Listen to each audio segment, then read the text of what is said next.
6월 첫 주 우리에게 주시는 하나님 말씀은 에스겔서 14장 1절부터 8절까지 말씀. 설교의 제목은 우리의 마음에 들여놓은 우상이라는 제목으로 말씀을 나누려고 합니다. 한 4, 5년 전쯤에 한번 이 본문으로 거의 비슷한 설교를 했었던 적이 있습니다. 그래도 다시 한번 이 말씀을 들려드립니다. 왜냐? 오늘 본문을 보면요, 여호와께서 에스겔 선지자에게 그렇게 얘기하셔요. 말하라, 이르라. 말하여 이르라라는 얘기는요, 그냥 부드럽게 쓰려고 그랬지, 그들에게 말해라, 그들에게 말해라, 나 여호와가 말한다 라고 하면서요, 말해라, 말해라, 말한다, 자꾸 말씀을 하셔요. 오늘 이 말씀은 자꾸 들어야 되는 말씀입니다. 급박하게 들어야 됩니다. 왜냐하면 굉장히 위험한 상황에 사람들이 처했기 때문입니다. 어떻게 위험한 상황이냐면요, 하나님이 굉장히 지금 진노하셨어요. 모욕감을 느끼신 것 같아요. 그래서 분노하십니다. 1절부터 3절, 아니 4절 제일 앞에까지 보면요, 하나님의 이 뜨거워진 마음, 뭔가 분노하고 모욕감에 얼굴이 시뻘개진 그 느낌이 1절부터 4절까지에 나옵니다. 이스라엘의 장로 몇 명이 선지자 에스겔 앞에 와서 앉습니다. 선지자 앞에 와서 앉는 건 뭐 이유가 있죠. 하나님께 뭔가를 물어보고 싶은 거예요. 하나님께 묻고 하나님의 대답을 구하기 위해서 선지자 에스겔 앞에 옵니다. 이 장로들이 채 입을 열기도 전에 하나님 여호와께서 에스겔에게 먼저 속삭이시는 거예요. 뭐라고 속삭이시냐면, 이 사람들한테 내가 묻도록, 이 사람들이 물어보도록 그냥 내가 내버려 둬야 되냐, 내가 이 사람들이 물어보면 대답을 해야 되냐가 아니라 그냥 묻도록 내버려 둬야 되냐, 이 사람들이 묻는 거 난 듣기도 싫은데 라고 에스겔에게 얘기하시는 거예요. 이 사람들이 말하는 거 싫다는 거죠. 뭐 이 사람들이 구하는 것을 내가 들어보고 들어줄까 말까 아니 그 정도 아니라 내가 무릎을 받는 것, 질문 받기도 싫은데 라고 얘기하십니다. 왜 그런 거죠? 화나는 거예요. 듣기도 싫은 거예요. 보기도 싫은 거예요. 그 사람들이 지금 여호와 앞에, 선지자 앞에 나와 앉아 있는 겁니다. 그러면서 얘기하시는 거죠. 4절에 그러니 말해라, 말해라, 내가 말한다 하며 먼저 말을 하셔요. 말을 꺼내기도 전에 먼저 말하는 겁니다. 여러분들 그런 상황들이 있죠. 뭔가 아주 난처하고 이상한 빚쟁이, 아주 만나기 싫은 사람이 와요. 그러면 그 사람의 사정을 듣기도 싫어요. 그러니까 먼저 말하는 거죠. 먼저 말해버립니다. 지금 여호와 하나님께서 그렇게 하고 계셔요. 여호와 하나님은 지금 굉장히 마음이 불편하십니다. 마음에 모욕감을 느끼셨어요. 반면에 장로들은 아주 평온합니다. 지금 위기의 상황이에요. 예루살렘의 위기의 상황입니다. 이 사람들은 좋은 의도, 어쩌면 좋은 의도를 가지고 여호와 앞에 나온 거예요. 이 어려운 상황에서 묻고 싶은 게 많죠. 주께 묻고 싶은 게 많아요. 주 앞에 들어야 될 말이 많습니다. 그래서 왔어요. 이 사람들이 주 앞에 나올 때 별로 그렇게 두렵고 떨리는 마음으로 온 것 같지 않아요? 주 앞에 나와서 엎드려 울며 회개하며 통곡하며 오지 않았어요. 그냥 와서 앉습니다. 와서 앉아도 된다고 생각했던 것 같습니다. 왜냐하면 이 사람들은 이스라엘의 장로들입니다. 이스라엘이라는 건 여러분들이 아시는 것처럼 유대교의 장로예요. 세상의 다른 민족들, 다른 동네에서는 온갖 추잡한 방법으로 살아갈지 모르지만 적어도 하나님의 말씀을 받은 그 이스라엘, 그 중에서도 유다, 그것도 예루살렘의 장로들은 당시에 가장 고상한 종교적인 기준, 그 기준을 따라 살았던 사람들입니다. 가장 고상한 고등 종교의 그 윤리적이고 그리고 어쩌면 거룩했던 규범들을 따라 살았던 사람들이고, 그런 사람들 중에서도 장로들입니다. 훨씬 훌륭하게 그 일을 행했던 사람들이에요. 더 간단하게 말하면 이 사람들 이상한 짓들 하고 살던 사람 아닙니다. 도둑질 아마 평생에 한 번도 안 했을 거예요. 당연히 살인 같은 건 꿈도 꾸지 않았던 사람이고, 이 사람들의 입에서 나오는 말들이 그렇게 거칠고 모욕적이고 그리고 악한 말들 그리 많이 하지 않았을 겁니다. 말이나 행동이나 살아가는 데 있어서 별로 거치는 것 없이 존경받는 이스라엘의 장로들 몇몇이 나왔죠. 그러니 이 사람들은 자기들이 뭐 나올만하다고 생각했을 겁니다. 자기들이 완전하지는 않아도요, 그렇게 하나님 앞에 나오지 못할 만큼 하나님이 우리를 보면 그냥 막 역겨워하시고 그냥 쫓아내고 우리의 말을 듣지도 않으실 만큼 우리를 향해서 분노하고 계시다고 꿈에도 생각하지 않았어요. 그러니 그렇게 선지자 앞에 나와 앉은 겁니다. 오늘 여기 나와 계신 여러분들, 저도 마찬가지고요. 여러분들 교회 하나님 앞에 나오면서 불안해서 나오셨나요? 가면 큰일 날지도 모른다. 아니요, 괜찮아요. 여러분들 꽤 괜찮으시죠? 어디 가서 뭐 난장판 치는 분들 아니시잖아요. 어디 저 구울동 로데오에서 지난 밤에 뭐 한판 하고 오셨나요? 그런 분 없으셔요? 어디 가서 무슨 사람 죽이고 오신 분 없으시죠? 없으시죠? 없으시죠?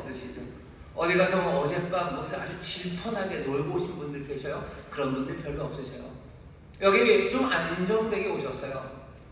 세상은 어렵고 하나님 앞에 묻고 싶은 거 많아요. 하나님 앞에서 들어야 되는 말 많아요.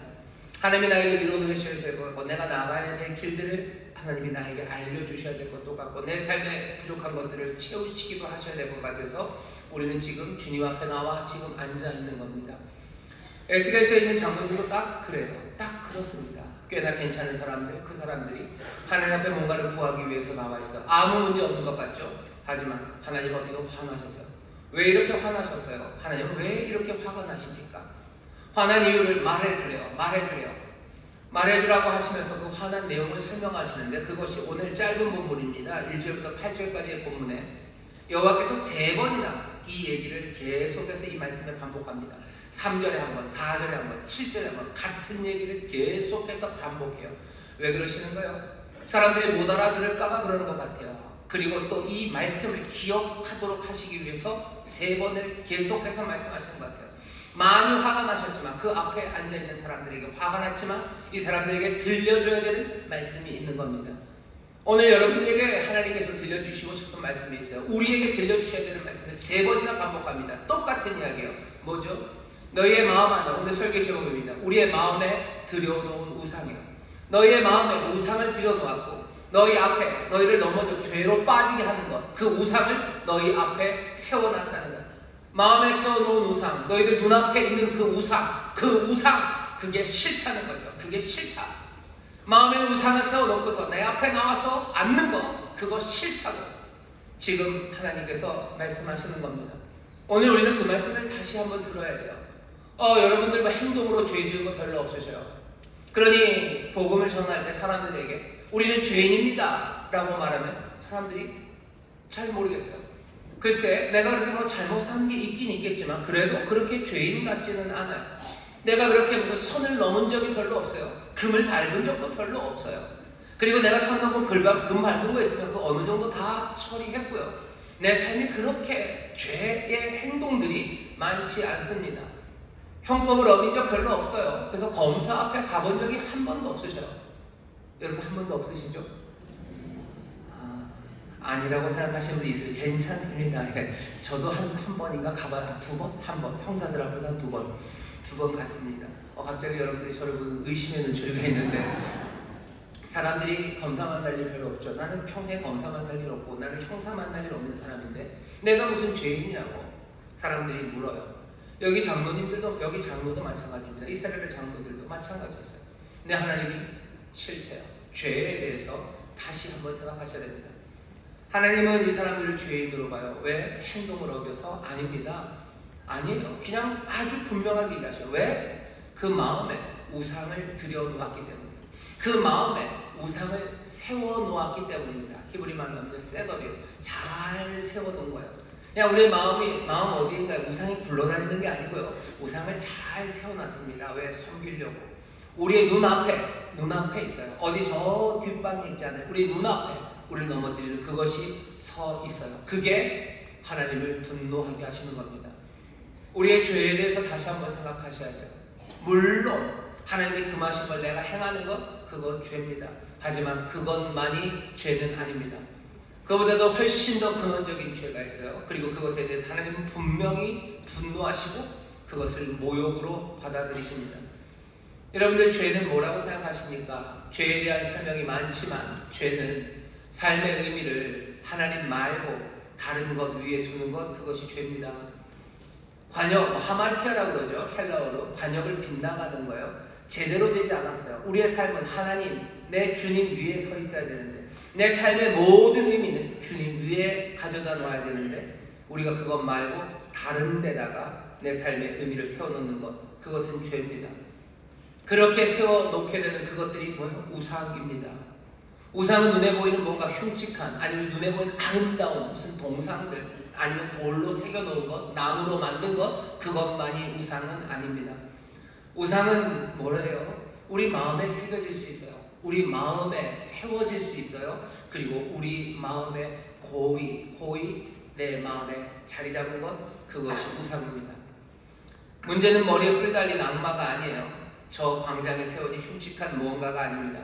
우리의 마음속에 하나님 자리를 배신하고 있는 것, 그것이 우상이에요. 그리고 그것은 심각합니다. 하나님이 지금 하시는 일을 보셔. 도대체 봐줄 수가 없다는 거죠. 왜 봐줄 수가 없습니까? 십계명 생각해 보세요. 십계명의 제일 처음 무슨 그 첫 번째가 아무래도 중요하겠죠. 10가지 십계명의 첫 번째가 네 앞에 다른 신을 두지 말래요. 나 하나님 한 분이시다. 거기서부터 시작해요. 그 다음에 우상 만들지 말아라. 그리고 세 번째가 내 이름을 망령되이 일컫지 말래요. 여기 1, 2, 3 어쩌면 제일 중요한 요거 범하면 죄 아닙니까? 하나님이 극도로 싫어하지 않으시겠습니까? 그러니까 1, 2, 3에 가져다 놓으신 거 아니에요? 1, 2, 3에 가져다 놓은 게 뭐야? 우상에 관한 문제야. 내 마음에 우상을 세워놓고서요, 우리는 하나님 앞에 나와 있어요. 우리가 하나님을 부르지만 사실은 하나님은 그 여호와 하나님, 내 주, 바로 그분이 하나님이 아니라 내 안에 세워있는 이 마음에 세워진 이게 우상이 내 하나님 아닙니까? 그러면서도 하나님을 부른다는 하나님의 이름을 망령되이 일컫는 거예요. 내가 사랑하는 사람이 다른 데 있으면서 사랑하는 누구야? 내가 너만을 사랑해라고 말하는 거, 그건 얼마나 망령되이 그 이름을 부르는 겁니까? 그 일 알면 뭐라? 내 이름 부르지 마 그러지 않을 겁니까? 내 이름 거기 가져다 붙이지 마. 네가 좋아하는 건 저 사람이면서 나에게 그런 말 하면 안 된다고 얘기하시는 거, 그 분노가, 그 모멸감이 하나님에게 있는 거예요. 마음에는 우상을 세워놓고 하나님이 있어야 될 그 자리에 다른 것 세워놓고 내가 하나님을 하나님이라고 부르며 그 앞에 나와 앉아있는 것, 그건 말도 안 되는 거예요. 그게 죄입니다. 하나님은 그걸 죄로 생각해요. 행동으로 놔두는 거 아니요. 우리의 삶이 엉망이 되어가는 건요, 선을 밟고 선을 넘어서만은 아니에요. 내가 선을 넘지 않으면 내 행동이 소위 말하는 형법에서 말하는, 아니 형법보다 조금 더 고상한 법들이 말하는 거, 그것만 제대로 지키면 내 삶이 생명으로 가득합니까? 온 세상이 생명으로 충만합니까? 그렇지 않죠. 왜 아닌지 아십니까? 내가 선을 넘지 않아도 우리의 마음 안에 우상이 서 있기 때문이에요. 내 안에 우상이 서 있기 때문에 내 삶의 모든 것들이요, 어쩌면 죄로 가득해지는 거죠. 그리고선 죄의 결과 사망, 그 절망으로 우리가 넘어지게 되는 겁니다. 오늘 우리에게 주시는 말씀을 잘 들으세요. 내 안에 우상이 세워져 있어요. 여러분이 그것에 대해서 하나님이 지금 말씀하시는 거예요. 말해라. 제발 좀 사람들에게 말해라. 오늘 그래서 여러분들에게 말합니다. 우리의 마음에 세워진 우상들, 여러분 그것들 그냥 두신 채로 주님 앞에 나오면 어떻게 된대요? 결국은 8절에 너희는 세상의 속담거리 될 거다. 세상의 감개가 될 거래요. 감개라는 말은 거울 감자에다 경계할 계자입니다. 세상의 거울이 될 거래요. 어떤 거울? 하나님을 섬긴다고 하면서 우상을 섬기다가 어떻게 웃음꼴이 나는지에 대한 감개입니다. 속담거리입니다. 저렇게 살면 안 된다는 속담거리가 되게 한다고 분명히 말씀하셨어요. 오늘 그러니 우리 안에 있는 이 우상, 우리가 세워놓은 우상, 그거 다시 한번 확인하시고 그 우상을 쓰러뜨리는 여러분 되시기를 주의 이름으로 축원합니다. 주의 이름으로 축원합니다. 근데 내 마음은 아무리 봐도 우상이 없어요. 그죠? 이렇게 열어보면 그냥 십자가 목걸이만 있지 별것 없죠. 혹시 몰라요. 여러분들 여기 해골바가지 무슨 그거 달고 다니시는 분 있으신가요? 여기에 무슨 몸에 문신으로 무슨 이상한 다른 종교 그거 숨겨놓고 오셨어요? 눈빛이 떨리는 분이.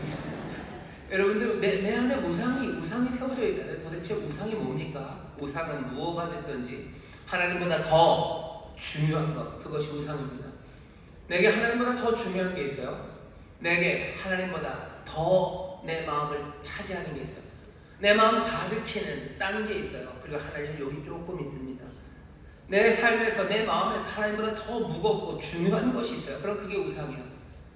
하나님보다 더 무거운 것, 하나님보다 더 많은 공간을 차지하는 것, 그래서 하나님보다 나를 더 많이 이끌어가는 것, 그것이 우상입니다. 내 마음의 우상, 이게 우상인지 아닌지 뭔가 있긴 있어요. 근데 이게 우상입니까? 아닙니까? 그럼 내 마음에 아무것도 없어야 됩니까? 아니요. 여러분들 돈이 우상이라면 여러분들 마음에 돈이 아예 없을 수 있어요? 있을 수 있어요. 하지만 세워놓지 마셔요. 돈 생각 하나도 안 하고 살아야 됩니다. 아니요. 하고 사십시오. 돈 생각 하셔야죠. 여러분들 돈이 우상인 것처럼 또 다른 것들이 있어요. 자녀도 우상이 될 수 있습니다. 그럼 하나님 믿는 사람은 자녀 생각 하나도 안 하니까 아니요. 자녀 생각하셔요. 하지만 그것이 우리의 마음에 들여놓은, 우리의 마음에 잘 세워져 있는 우상이 되면 안 돼요. 하나님만이 세워져 있어야 됩니다. 하나님만이 세워져 있어야 돼요. 하나님이 제일 무거우셔야 돼요. 하나님이 제일 많은 것 차지하셔야 돼요. 그리고 하나님만이 나를 이끄시는 그 첫 번째가 되어야 됩니다. 내 안에 있는 다른 것들이 혹시라도 세워져 있는 것, 그래서 세워져 있는 우상이 되진 않았나 뭘로 확인합니까? 여러 가지 방법이 있지만 여러분에게 하나만 말씀드리겠습니다. 요즘 얼마 전에 돌아가신 목사님 중에 훌륭하신 목사님이 계셔요. 두 분이 계셔요. 한 분은 최성규 목사님이시고요. 한 분은 조금 있다가 팀 켈러라고요. 굉장히 유명한 미국의 목사님이 돌아가셨어요. 그분이 이 우상의 이야기를 참 많이 했습니다. 그러면서 우상을 확인하는 방법 중에 여러 가지 얘기하셨는데 여러분들이 뭐 책이나 나중에 또 기회가 되면 말씀을 전하겠고, 그 중에 하나가 슬픔과 관련돼서요. 우리의 삶 가운데 고통이 옵니다. 고통이 오면요 우리가 슬퍼해요. 하지만 이 슬픔들 중에는 위로받을 수 있는 슬픔들이 있어요. 그리고 위로받기도 합니다. 만약에 내 삶의 고통, 상실을 통해서 고통을 받았고 그 고통이 위로될 수 있다면 그 대상, 이 상실된 이건요 내 삶의 우상은 아닙니다. 왜냐하면 그것은 여러 가지 것들 중에 하나이기 때문입니다. 실직하신 분이 있어요. 실직합니다. 그러면 아픔이죠. 내 직업을 잃어버렸어요. 직업을 잃어버렸으니 아픕니다. 슬프죠. 하지만 내가 위로받을 수 있습니다.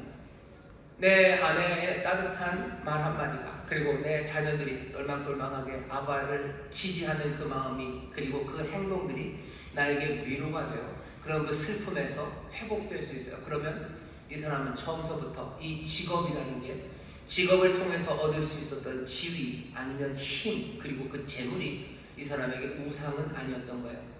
다른 것들로 뭐죠? 치환이 되는 겁니다. 직업은 잃어버렸어도 내 가족으로 그것들이 치환된다면 이건 혼자 서 있는 건 아니죠. 하지만 모든 사람이 그런 건 아닙니다. 직업을 잃어버리고 어떻게 그럴 수 있어? 하지만 이런 사람도 있어요. 직업을 잃어버립니다. 그러면 슬프죠. 고통스럽고 슬퍼요. 그리고 이 슬픔은 무엇으로도 회복이 안 돼요. 가족으로도 안 돼요. 가족의 위로가 아무 위로가 되지 않아요. 심지어는 모두 하나님의 위로가 되지 않아요.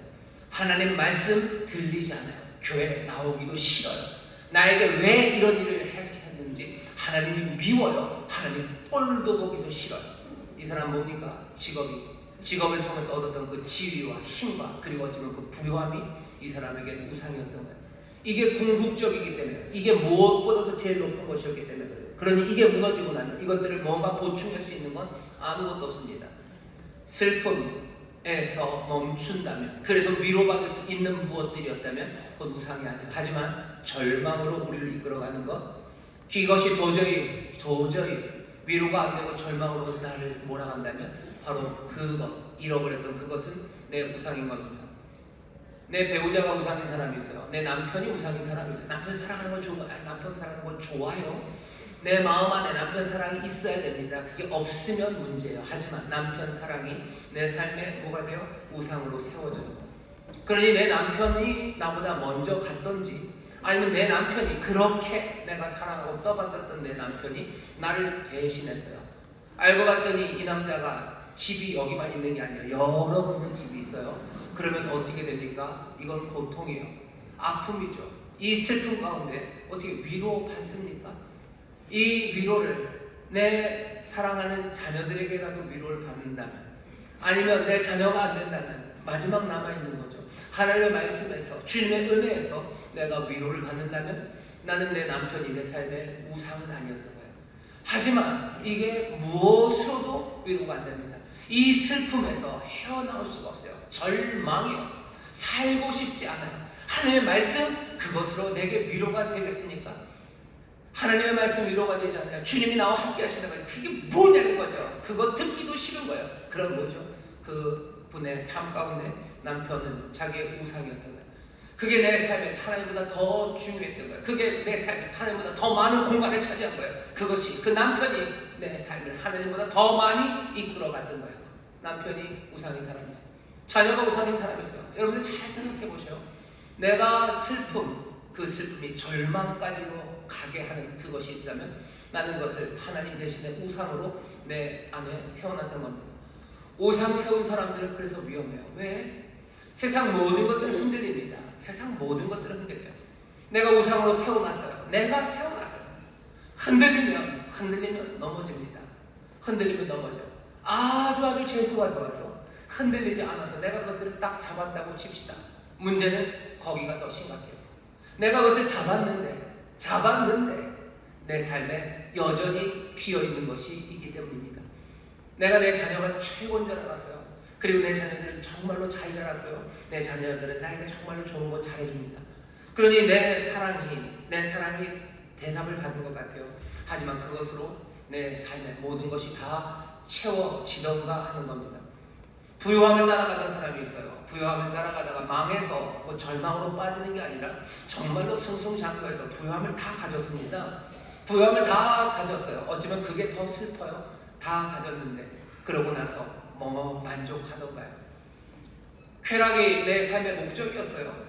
쾌락을 얻으려다가 넘어지지도 않았어요. 쾌락의 승승장구입니다. 계속해서 쾌락. 그러고 나서 그 쾌락의 끝을 잡았어요. 그리고 나면 행복하고 모든 것이 충만합니다. 사람들은 그게 아닌 걸 알아요. 그러니 어디가 쾌락의 절정에서 죽고 싶은 거예요. 그냥 여기서 끝났으면 좋겠죠. 왜? 더 이상은 없다는 걸 알아요. 우리가 우상을 잡고 실패하는 것도 문제지만요. 우상을 잡고 성공했을 때 어쩌면 그건 더 문제예요. 내가 원하는 바로 그 끝을 내가 얻었어요. 그리고 그 다음은 뭐예요? 그 다음은 아무것도 없지 않습니까? 그러니 감당할 수 없는 거예요. 우상을 내 마음에 세워놓기 시작한 사람들, 그 사람들은 이게 실패하든 성공하든 무엇으로도 채워지지 않아요. 무너져서 절망으로 빠지든 아니면 성공한다고 해도 그냥 허무한 가운데 그냥 몸부림칠 뿐입니다. 그런데도 사람들은 계속해서 우상을 세워놔요. 그러니 하나님 말씀하시죠. 그건 죄다. 너희들 주고받는 거다. 너희들 우상을 세워놓고 나한테 오면 어떡하냐. 계속해서 하시는 말씀은 돌아서야 된다. 너희들 해야 되는 일은 뭡니까? 마음을 돌리라고, 얼굴을 돌리라고. 네 안에 세워져 있던 그 우상들, 그거 쓰러뜨려야 돼요. 우상들 넘어뜨려야 돼요. 그리고 얼굴을 돌리고 우리 앞에, 우리를 죄로 넘어지게 하는 것 아니라 우리를 생명으로 이끄는 주님이 우리 앞에 서야 합니다. 여러분들, 이번에 해야 되는 일은 뭡니까? 내 안에 있는 우상들 파괴하시라. 그리고 돌아서시기를 주의 이름으로 축원합니다. 돌아서시기를 주의 이름으로 축원합니다. 돌아서는 방법 알려드릴게요. 돌아서는 방법은 사랑의 순서를 제대로 잡으셔요. 아까도 말씀드렸어요. 내 자녀가 우상이면 내 자녀를 이제부터는 미워합니까? 내 자녀를 없는 것처럼 생각합니까? 하나님은 결국 우리의 모든 마음과 힘과 뜻을 다 원하시는군. 그러니 세상엔 아무것도 없어야 되는군. 그렇게 막 나가지 마시고 하나님 우리에게 그렇게 바라지 않으셔요. 그 대신 어디요? 제대로 사랑하기 원하셔요. 어거스틴은 죄를 순서가 뒤바뀐 사랑이라고 얘기합니다. disordered love예요. 순서가 뒤바뀌었어요. 엉망이 된 사랑이에요. 사람들은 세상에서 죄로 살아가고 그래서 결국은 사망, 절망으로 가는 건요. 사랑하긴 사랑합니다. 드라마 얼마나 많아요. 우리가 정말 사랑했을까? 우리는 사랑했나봐. 사랑. 사람들은 사랑해요. 사람도 사랑하고 뭐도 사랑하고 사랑은 가득합니다. 세상에. 그런데 그것이 엉망이에요. 그것이 뒤죽박죽이에요. 질서가 잡히지 않은 사랑이에요. 그것이 죄입니다. 그것이 사망으로 우리를 이끌어갑니다. 어떻게 해야 됩니까? 질서를 잡아야 돼요. 누구? 하나님이 무엇보다도 더 높은 자리에 계셔야 돼요. 내가 하나님을 가장 많이 사랑해야 돼요. 그리고 가장 먼저 사랑해야 됩니다. 그때 나머지 사랑들이 제 자리를 찾아가기 시작합니다. 그래야 질서 있게 살아갈 수 있어요. 그래야 내 삶에 참된 생명과 기쁨이 있어요. 그래야 흔들리지 않아요. 그리고 영원한 사랑, 그리고 영원한 평안을 누릴 수 있습니다. 여러분, 하나님 먼저 사랑하시기를 주의 이름으로 축원합니다. 하나님을 사랑하시고 그 다음에 어떻게 하세요? 부유함, 돈을 사랑하셔요. 괜찮습니다. 돈은 사랑해야 됩니까? 사랑해야 모이죠, 그죠? 여러분 돈 잘 버십시오. 성실하게 버셔요.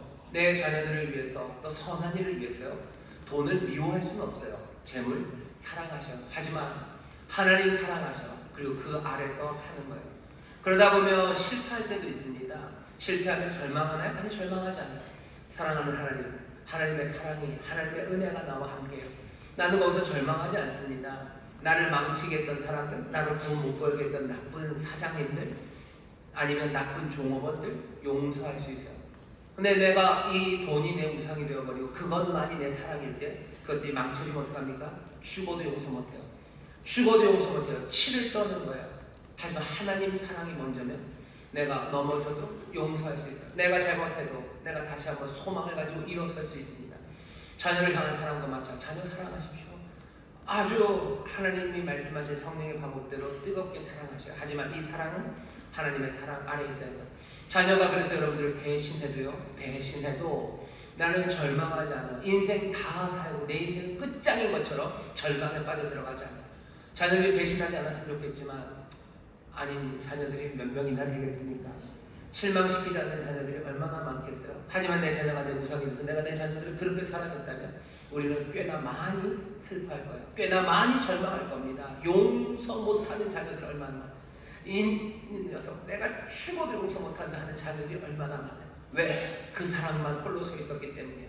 하나님 사랑하는 그 사랑 안에서 내 자녀를 사랑했다면요, 나는 내 자녀의 배신, 내 자녀가 나를 그렇게 실망시킨 그 일에 나는 절망하지 않아요. 어쩌면 하나님의 그 사랑 안에서 내가 그 자녀를 용서할 수도 있고요, 내가 그 자녀를 위해서 기도하고 마음에 품을 수도 있습니다. 삶은 어떻게 돌아갑니까? 제대로 질서를 잡아가요. 하나님을 먼저 사랑하고 하나님을 가장 많이 사랑한다는 게 도대체 우리의 삶을 어떻게 만드는지에 대해서 여러분들 다시 한번 생각하세요. 다시 한번 생각하셔. 사랑을 제자리로 잡아가십시오. 이 일은 쉽지 않습니다. 정말 쉽지 않습니다. 왜냐하면 우상 숭배라는 게, 우상이라는 게요, 묘하고 또 우리가 묘해서요, 우리는 우상을 치워버리는 일에 굉장히 인색합니다. 우상을 치우는 대신에 우리는 어떻게 해요? 더 우상에게 다가가요. 예를 들어볼까요? 자녀를 우상처럼 섬겼어요. 근데 자녀가 나에게 실망을 가져다 줬죠. 그럼 사실은 깨달아야 돼요. 아, 자녀가 내 마음에 우상이 되면 안 되겠구나. 내가 하나님, 내 자녀를 하나님보다 더 사랑했습니다. 내가 하나님 더 사랑하기 원합니다. 하나님 사랑하고 내 자녀 사랑하기 원합니다. 그렇게 돌아서야 되는데 자녀가 나를 실망시키면 여러분들은 어떻게 하세요? 이게 우상이었구나, 하나님 사랑하게 해야지라고 돌아서는 게 대신에 더 그 우상에게 다가갑니다. 자녀가 나를 실망시킨 이유는 뭐예요? 내가 자녀를 더 사랑하지 않았기 때문이에요. 내가 더 헌신했어야 돼. 내가 더 좋은 걸 얘한테 주지 않았기 때문에 얘가 떠나간다. 아니요. 내가 삶이 제자리를 돌아가려면 우상을 내려놓고 내가 하나님이 내 마음의 중심에 서셔야 되는 거예요. 그것 아니고 되지 않습니다. 그런데 어렵죠. 내가 돈이 나를 실망시켰어요. 그러면 어떡합니까, 사람들? 아, 돈이 우상이 되면 안 되겠고, 내가 하나님을 돈을 하나님보다 더 많이 사랑했습니다. 하나님 사랑하고, 내가 하나님 사랑하고, 내 삶의 풍성함을 위해서 내가 노력하겠습니다. 라고 돌아서야 되는데, 그 대신에 내가 돈이 나를 실망시키면 그것을 버리는 대신에 돈에게 더 가까이 가는 거예요. 내가 더 열심히 돈을 벌었어야 됐어요. 내가 더 지독하게 했었어야 됐어요. 내가 더 힘껏 했었어야 되는데 그걸 못했다고 다가가는 거예요. 내가 사람들에게 인정받는 것, 그것이 내 삶의 우상이었어요. 그것이 실망시키, 내가 사람들에게 버림받고 거기 안에서 허물을 느끼면 어디 갑니까? 떠나가야 되는데 떠나가지 못해요. 그 대신 뭐야? 내가 더 잘했어야 돼요. 더 화려하게 인스타그램 찍었어야 됐어요. 내가 더 사람들에게 먼저 살살 얘기했어야 됐어요. 그래야 내가 인정받았던 거죠. 우상에 우리를 실망시킬 때 사람들은 우상을 버리고 하나님께로 나가는 대신에 어디 갑니까? 우상에게 더 가까이 갑니다. 더 가까이 가요. 어떤 때는 여기서 하나 안 되면 저 우상으로 또 넘어가요. 여기서 안 되면 저기로 또 넘어갑니다. 이것 안 되면 저리로 가죠. 자녀에게 만족 못합니다. 그러면 또 어떻게 남편에게 만족 못하면 또 어떻게 옆집 아저씨한테 안 되면 또 뭐 다른 뭐 가방에 계속해서 넘어가면서 다른 것들을 세우지, 그 우상을 넘어뜨리고 하나님에게 가지 못해요. 우리의 마음 자체가 부패했다는 건 그런 거예요. 우리의 마음 자체가 하나님 앞에서 정말로 부끄럽고 우리의 마음 자체가 못났다는 게 그런 겁니다.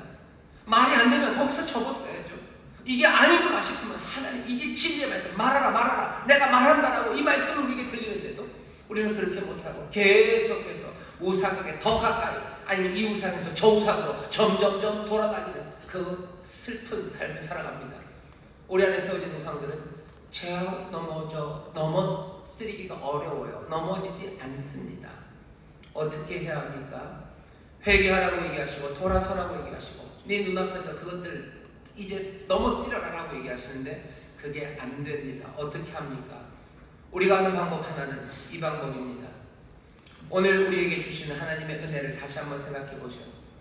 복음, 예수 그리스도의 복음이 우리에게 세워져 있는 그 우상 대신에 다른 것들을 세웁니다. 여기 우리의 우상은 우리가 넘어뜨릴 수 없어요. 우리는 그냥 그렇게 생겨 먹었습니다. 우리는 계속해서 우상에게 다가가고요. 그리고 우상을 점점 세워놓는 누구의 말 맞다나 우리는 우상 공장이에요. 이 공장이 멈춰지지가 않습니다. 방법은 뭐예요? 오셔야 돼요. 오셔서 그 우상들을 넘어뜨리고요. 우리 마음에 자리 잡으셔야 되는 분, 그분이 필요합니다. 우리의 완악한 마음을 부드러운 마음으로 바꾸셔야 돼요. 우리의 우상을 깨뜨리시고 우리 안에 서시는 그 주님이 필요해요. 우리가 알고 있는 복음, 예수 그리스도 안에서 발견된 놀라운 복음, 예수 그리스도를 통해서 우리에게 확인된 하나님은 은혜의 하나님이셔. 십자가를 통해서 우리에게 그 은혜, 신실하신 은혜를 보여주셨어요. 신실하십니다. 그리고 자비하시고 긍휼하셔요. 그리고 그분은 부활의 그 놀라운 능력 가운데 그 지혜와 힘, 권세를 우리에게 보여주셨어요. 놀라우신 은혜로 그 신실하신 사랑으로 그 지혜와 권세로 우리에게 오시는 분, 그분이 계셔요. 이 얘기는 한 번 들어서 알아지기가 쉽지 않습니다. 말하라. 내가 말하노라. 이 말씀 자꾸 들으셔요. 우리 안에 우상이 있다는 이야기를 3번이나 하시죠. 우상이 있습니다. 우상이 있는 거 우리는 부인하고 싶어요. 아니, 우상이 있습니다. 그래서 우리는 죄인이에요. 사람을 죽여서가 죄인이 아니에요. 남 등쳐먹어서 남의 통장에서 무슨 살인의 기수, 아니면 절도의 기수범, 그러니 아니요. 그 얘기 아니에요. 나는 그런 동기조차 없었는데 아니, 그건 아니에요. 죄가 사망으로 이끌고 절망으로 이끌어져 가는 이유는요, 우리가 하나님 말고 다른 걸 따라가기 때문입니다. 사람들은 다 열심히 사는데 왜 세상이 엉망입니까? 나는 열심히 사랑하며 살았는데 내 삶을 왜 허무합니까? 하나님 위에 내 삶을 놓지 않았기 때문이에요. 우리 안에 다른 우상이 서 있기 때문이에요. 내가 하나님 사랑하는 것, 거기서부터, 내가 하나님을 의지하는 것, 거기서부터, 내 삶의 모든 의미를 거기에 놓는 것, 거기서부터 시작하면 되는데 이게 쉽지 않아요. 이게 안 되기 때문에 복음을 들어야 됩니다. 오늘 여기 이 떡과 그리고 이 잔을 잘 보셔요. 이거 우리 권사님들이, 우리 성찬 권사님들이 잘 마련해 주신 거지만 사실은 이분들의 손을 통해서 누가 마련하신 거예요? 하나님 우리 아버지가 마련하신 거예요. 아버지가 마련하셨어요. 여기 지금 누가? 주께서 자신을 내어주시며 우리 가운데 오신 거예요. 뭐하러 오신 거예요? 우리 안에 우상을 쓰러뜨리고 우리 안에 거하시려고 오신 거예요. 은혜가 지금 오는 겁니다. 오늘 이 떡을 먹고 이 잔을 마시실 때요, 뭘 먹어요? 우리 생명의 떡을 먹어요. 찢긴 살입니다. 은혜예요. 신실하시는데 변치 않는 사랑과 자비하심이 지금 우리 안에 오시는 거예요. 왜 이거 꼭 태워 먹으라고 합니까? 멋지게 가지고 액자로 걸어놓지. 아니요, 우리는 2000년 동안 이 떡을 먹어요. 그리고 이 잔을 마셔요. 어쩌면 계속해서 들어야 돼요. 우리가 우상 공장이기 때문에 그래요. 계속 목마름으로 이 우물 파고 저 우물 파고 돌아다니는, 어쩌면 그 불쌍한 인생들이요. 그 불쌍한 인생들에게 주님이, 하나님이 지금 이 자리를 마련하시고 주님이 오셔서 우리 안에 우상의 자리가 아니라 우리 안에 우리의 주로 그리스도로 서시기 위해서 우리 가운데 오신 겁니다. 여러분, 이 은혜를 붙잡으셔요. 그리고 이 능력을 붙잡으셔요. 이 은혜의 주, 이 능력의 주님이 우리와 함께 하시니 우리에게는 부족함이 없습니다. 우리는 주님으로 충분합니다. 이것이 생명의 떡입니다. 다른 떡 먹으면 죽을지 모르지만 이 떡 먹으면 죽지 않아요. 세상의 모든 약속들은 다 허망하게 끝날지 모르지만 이 언약의 약속은 영원한 약속으로 우리에게 주시는 겁니다. 이 은혜, 이 능력, 이 약속, 이 사랑이 우리가 영접해서 우리 안에 서기 시작할 때 우리는 아까 말씀드린 것처럼 우리의 우상 대신에 하나님을 사랑하고 하나님을 의지하고 하나님만 소망하고 내 삶의 모든 일을 거기에 두기 시작해요. 그러면 더 이상 우리에게 절망은 없어요. 우리에게 고통이 오고 우리에게 슬픔이 오겠지만 우리는 절망하지 않아요. 주 안에서 우리의 소망의 끝이 없기 때문이에요. 흔들리지 않는 사랑과 신실함이 우리 가운데 있기 때문입니다. 그 삶은 넘어지지 않는 삶이에요. 빼앗기지 않는 삶입니다. 주 안에서 살아가는 삶, 이 삶을 우리에게 주시려고 오늘 이 성찬을 베푸십니다. 여러분 기쁨으로 영접하십시오. 또 주께서 내 삶에 든든 내 마음에 든든히 서서 이제 더 이상 내 눈앞에는 우리를 죄로 넘어뜨리게 하는 무엇이 아니라 주님만이 내 눈앞에 선선히 서 계실 줄 믿습니다. 내 눈앞에 늘 주님만 있을 거예요. 왜? 주께서 떠나지 않기 때문이기도 하고 내가 주님을 따르기 때문이기도 합니다. 나는 늘 주님 따라가요. 내 눈앞에 보이는 건 주님이에요.